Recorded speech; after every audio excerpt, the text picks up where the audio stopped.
So there are some disadvantages to crowns, but otherwise they're quite important things. The British monarchy has faced one of its most dramatic moments in recent years.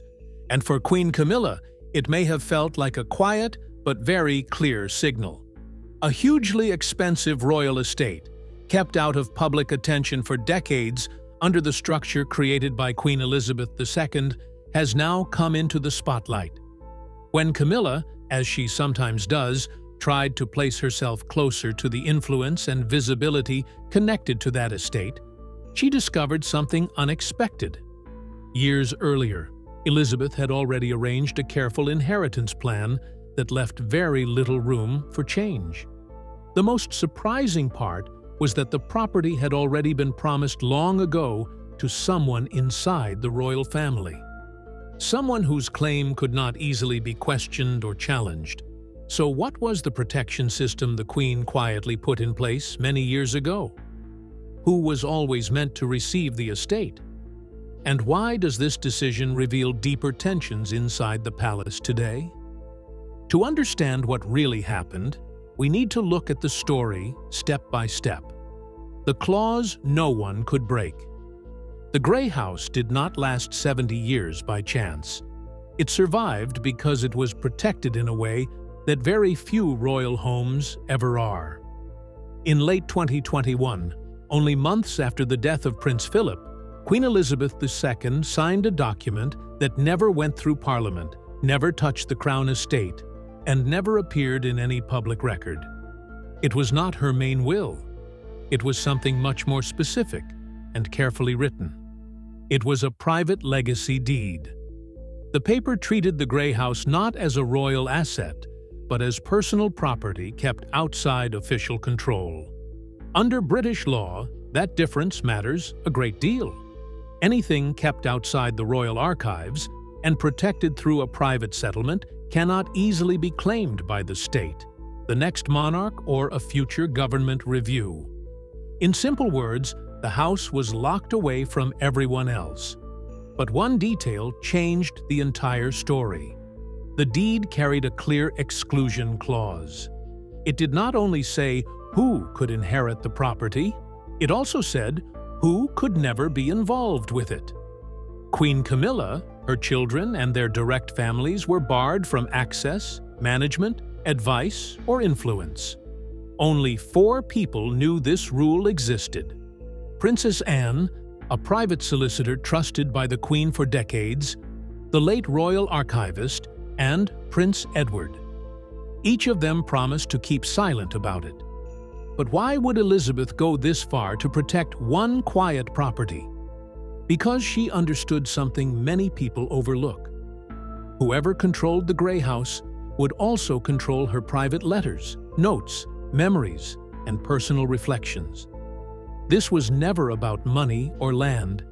It was about protecting the truth she left behind. The clause made the estate untouchable, and the most serious part, almost nobody outside knew. The Queen's secret estate. In 1952, only months after becoming monarch, Queen Elizabeth II quietly purchased a remote property in the Scottish Highlands. The purchase was not made through the Crown estate, and it was not listed under her royal title. Instead, it was arranged through a private holding company managed by advisors who also handled parts of Queen Elizabeth, the Queen Mother's finances. That decision was very deliberate. The estate was located deep inside the Cairngorms, far from the public roads leading to Balmoral Castle. No press visits were organized. No official photographs were released. Even senior members of the royal family rarely spoke about it. Most attention stayed on Balmoral or Sandringham House. This place remained separate from all of that. And there is something many people never realized. Elizabeth would sometimes spend several days there without public notice. Her official red boxes still arrived, and she continued reviewing state documents, but the surroundings were quiet.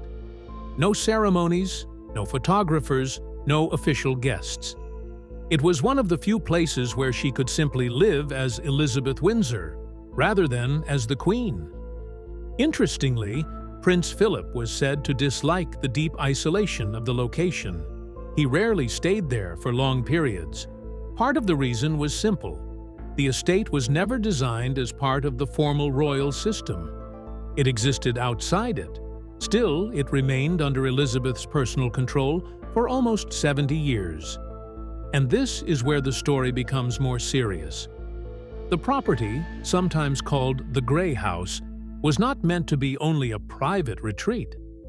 From the beginning, its ownership structure was arranged in a way that protected it from future monarchs, future governments, and even Parliament itself. Those protections were written down decades earlier, long before anyone understood why they might eventually matter. Legitimacy without a title. When Lady Louise Windsor finally spoke in public, it was not from a palace balcony or a large royal event. Instead, she stood inside a small chapel in the Highlands, close to the estate she had just inherited. That quiet setting is what made her words feel powerful. She said the house was not a prize, not a reward, and not a symbol of status.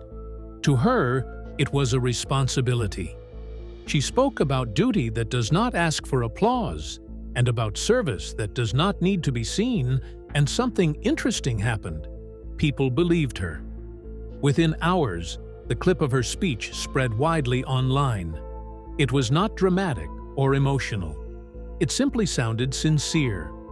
Public opinion began to shift. Commentators noticed. Even members of the royal family could not ignore it. Catherine, Princess of Wales, shared a quiet message about protecting what truly matters.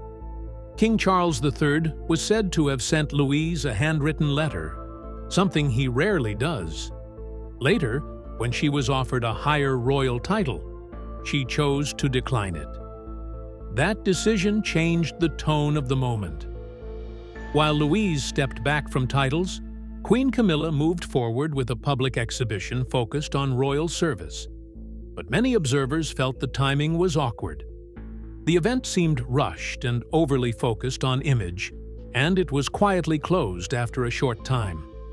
There was little open disagreement inside the palace. The contrast spoke for itself. One figure appeared to seek recognition, while the other gained respect by not chasing it. That difference marked an important shift. Louise did not gain a crown or a new title, but she gained something that cannot easily be given or taken away. Public trust, and in today's monarchy, trust may be the most valuable form of authority a royal can have. Looking at the situation now raises an interesting question. Did Queen Camilla try to step into something that was never meant to belong to her? Or was it simply a misunderstanding of the moment? And what about Lady Louise Windsor? Could her quieter approach represent the kind of leadership the monarchy needs today? However people see it, the story shows how influence inside the royal family is changing. Titles still matter, but the way the public responds may matter even more.